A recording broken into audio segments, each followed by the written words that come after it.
जी, तो नाज़रीन आज हम आपको एक फैसलाबादी टैलेंट से मिलाएंगे। उम्मीद है कि आपको ये पसंद आएगा।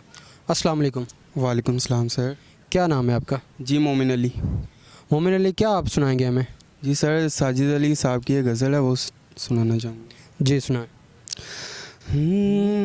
जे थों कदी रावी लग जावे, हयाती पंजाबी बन जावे, मैं बेड़ियां हजार तोड़ लां, मैं पानी चों सान चोड़ लां।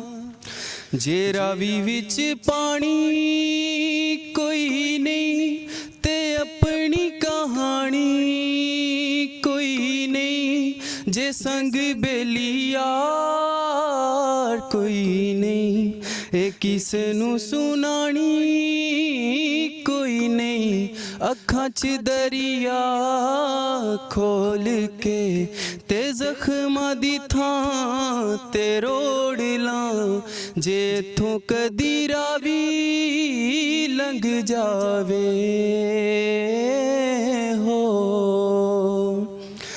एक ऐसी मजबूरी हो गई कि सजना तो दूरी हो गई, ते वेलियां दे नाल वसदी ए जिंद कदों पूरी हो गई, अखां च दरिया खोल के ते जख्मां दी थां ते रोड़ लां, जे थों कदी रावी लंघ जावे हो। क्या बात है, अपने लिए क्लैपिंग कर। जज़ाकल्लाह।